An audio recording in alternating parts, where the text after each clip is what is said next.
The fence war, a suburban showdown. You're not going to believe what happened today, I muttered, swirling the last inch of bourbon in my glass. My wife, Monique, didn't even look up from behind her laptop. She just raised a single eyebrow, the way she does when she's both skeptical and amused. Worse than the neighbor's chihuahua, turning our hydrangeas into a personal toilet. Oh, babe, I shook my head slowly. That dog's daily destruction doesn't even register on the scale compared to this. 6 months ago, Monique and I had made what we thought was a wise decision. Leaving behind the noise, congestion, and ceaseless honking of downtown Chicago for the promise of calm cul-de-sacs, trimmed lawns, and community potlucks. We moved into Oak Ridge Meadows, a neighborhood that sounded like it belonged on a calendar of American suburbia. But it didn't take long to realize that beneath its manicured facade, Oak Ridge was less about meadows and more about micromanagement, courtesy of one person, Judith Templeton. Judith Templeton. The name alone probably conjures up a mental image, and I guarantee it's accurate. Blonde, platinum to the point of glowing under moonlight, always wearing pressed pastel blazers and lip gloss that could blind a man in direct sunlight. She was president of the Homeowners Association and had taken the role with a fervor most people reserve for national security positions. From the moment we arrived, Judith had it out for us. I'd love to say I knew why, but any guesses would be speculative. Maybe it was because we were the first black family to move into the neighborhood. Maybe it was my Marvin Gaye tank top I wore while mowing the lawn. Maybe it was the jazz music Monique played from our patio every Sunday morning. Whatever the trigger, Judith had latched onto us like a barnacle on a battleship. But today she outdid herself. I was finally lounging by the pool I'd worked my ass off to install, legally, with permits framed and stored in a folder labeled, in case HOA starts tripping. When I heard it, the mechanical rumble of heavy machinery. I peeked over the fence and saw her. Judith, in a bubblegum pink blazer and matching hard hat, yes, really, was directing 2 workmen unloading fencing panels. Not decorative ones. These were industrial, tall, black, wrought iron pieces, the kind used to keep people out of penitentiary. My bourbon hit the table harder than I meant. I stormed across the yard and around to the front where the workmen had begun stacking tools. "Judith," I said, trying to keep my tone level, "what exactly are you doing on my property?" She turned, a smug smile curling her lips. "Mr. Bennett," she began, her voice soaked in honey and condescension. "We've received multiple complaints regarding the safety of your pool. In accordance with HOA Regulation 7.3, we're installing an additional perimeter fence." "Here, blinking." "There's already a fence," I said, motioning to the one that had stood around the pool since construction finished. "It's up to code. Certified. I even got it blessed by a city inspector who looked like he hadn't smiled since Y2K. Judith didn't flinch. The HOA feels that an additional barrier is necessary. Think of it as extra protection for the children, Mr. Bennett. She even had the audacity to wink. It was like watching a villain in a sitcom who had read too many bylaws and not enough room temperature cues. I didn't lose my cool. Not then. Instead, I marched back home, muttering like a man with a plan. And that's when Monique, my goddess of logic and calm, came in clutch. "Don't go full Malcolm X on her just yet," she said, closing her laptop and leaning back. "Let's fight smarter, not louder." So we pulled out the Oak Ridge Meadows HOA handbook, a volume thicker than my college biology textbook, and began reading. And reading. And caffeinating. And reading some more. Somewhere near the section about acceptable mulch colors and maximum wind chime decibels, we found it.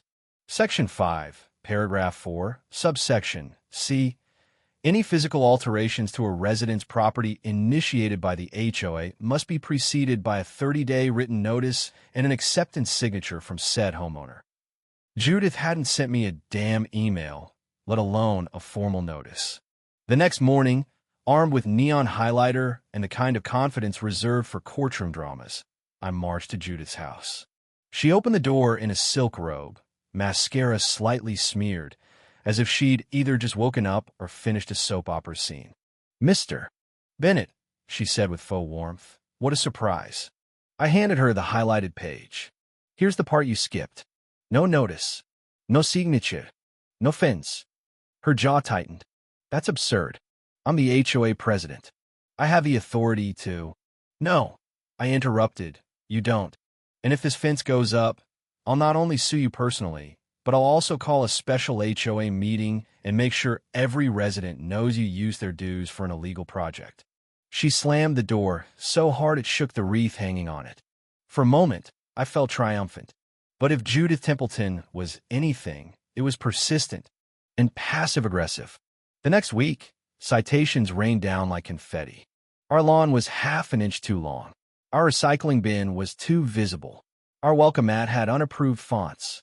It was so ridiculous that I started collecting them like trading cards. Then came the real kicker.